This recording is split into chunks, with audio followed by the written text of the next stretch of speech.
Şimdi Kur'an-ı Kerim tilaveti için Abdülsamet Ergin Hoca'yı sahneye davet ediyorum. Euzubillahimineşşeytanirracim. Bismillahirrahmanirrahim. La uqsimu bihadzal balad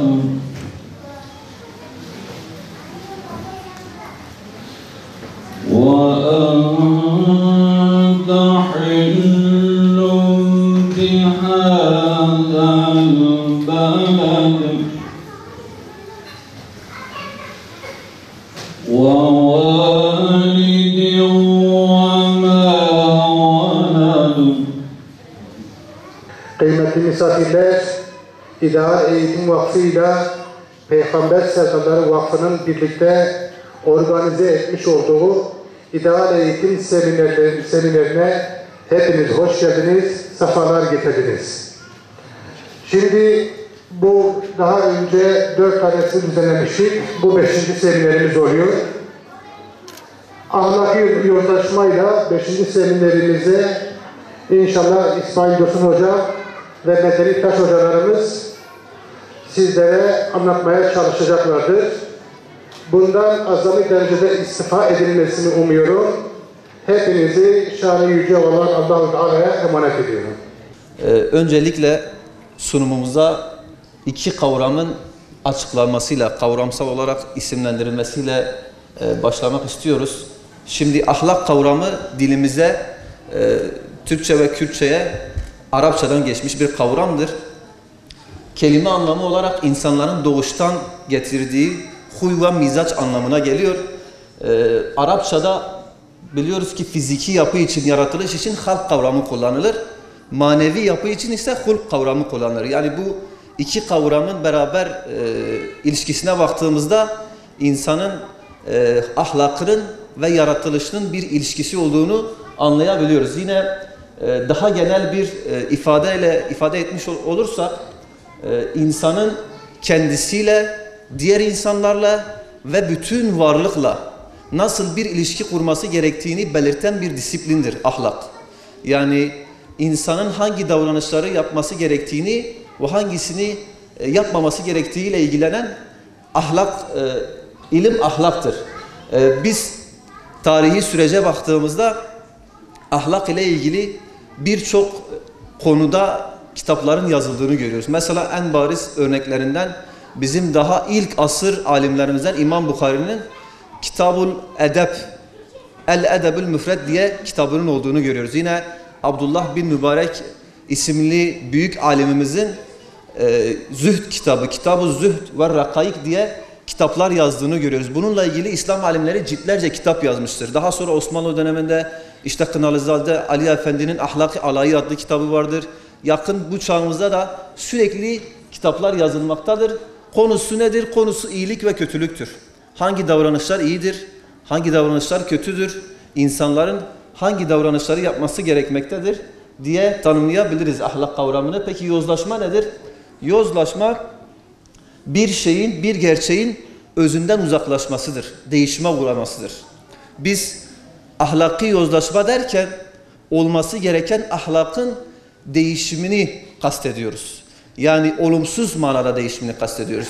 Zaten insanoğlu fıtraten temizdir. Bununla ilgili Peygamber Efendimiz sallallahu aleyhi ve sellem hadis-i şerifleri de vardır. Kişi İslam fıtratı üzerine doğar. Daha sonra çevresel etkilerle, ailenin baskısı ve yönlendirmesiyle maalesef farklı yollara kayabilir. Ahlaki yozlaşmanın kendini gösterdiği alanlar var. Biz şunu belirtebiliriz. Genelde ahlak deyince aklımıza dar bir kapsam geliyor. Sadece haya ve iffet geliyor. Halbuki ahlak sadece haya ve iffetten ibaret değildir. Ahlak birçok alanda kendini gösteren hayatın geneliyle ilgili bir kavramdır. Geneline etki eden insanın bütün davranışlarının aslında kaynağı olan bir mizaçtır, bir huydur. En başta yine haya ve iffette yozlaşma diyebiliriz. Yine kültürel yozlaşma, siyasal ve politik yozlaşma ve toplumsal yozlaşma olarak kısaca kaba bir şekilde tanımlayabiliriz. Ama bunun çok daha fazla artırabiliriz bunu. Bunlar kabaca bu şekilde tanımlayabiliriz. İmam Gazali'nin ahlakla ilgili bir tanımı var. İmam Gazali diyor ki ahlak öyle bir melekedir ki hiçbir zorlama olmaksızın insanın içinden gösterdiği davranışların kaynağıdır.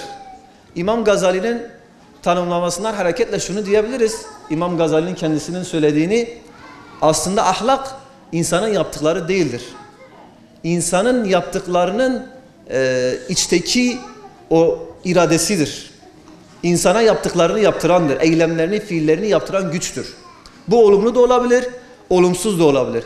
Burada bir yere daha dikkat çekmek gerekirse hiçbir fikri veyahut farklı bir zorlama olmaksızın, yani bir insan zorla bir iyilik yapıyorsa kanunen, hukuken olduğu için, yapmak zorunda olduğu için, hükümlü olduğu için yapıyorsa bu ahlaki bir davranıştır diyemeyiz. Yani bu insanın kendi ahlakından, iyi huyundan yapmış olduğu bir davranıştır diyemeyiz. Korurlar.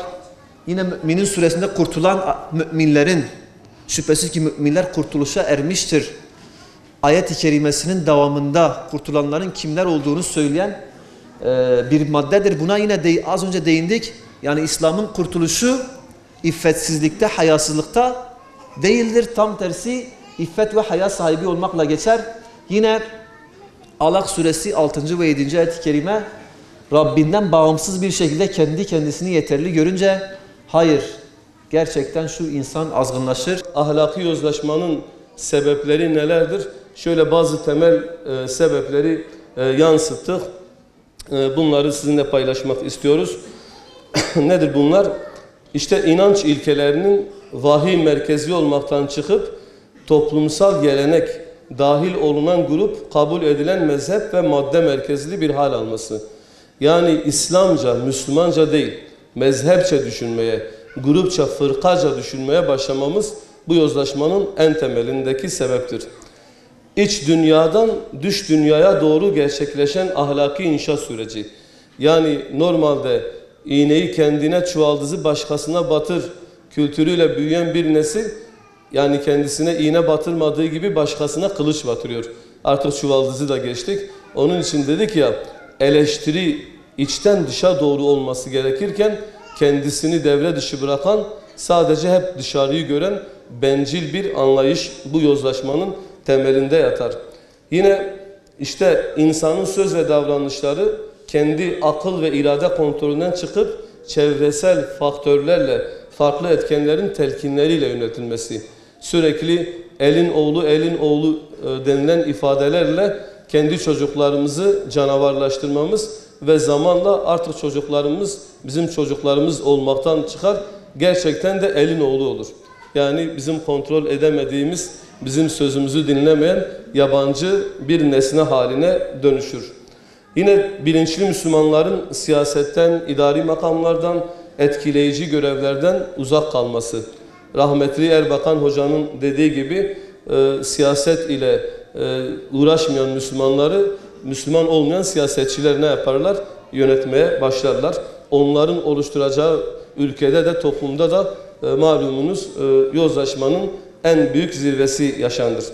Yine ailede bir mektep kültürünü inşa etmek, aile, ev, bir mektep, bir mescittir, bir medresedir. Öyle değerlendirmek gerekir.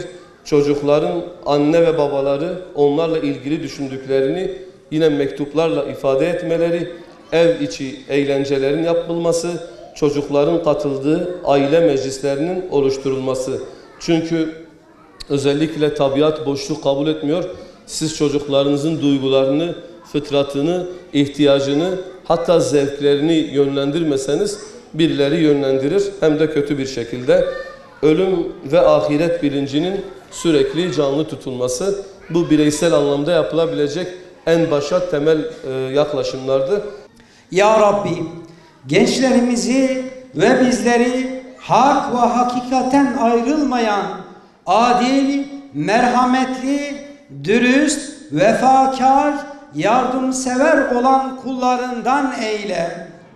Ya Rabbena, büyüklere saygı, küçüklere sevgi ve merhametle muamele eden, anne ve babaya karşı gelmeyen, tevazu sahibi olan, Yüce Allah'ın övmüş olduğu değerlere sahip insanlar olmayı nasip eyle.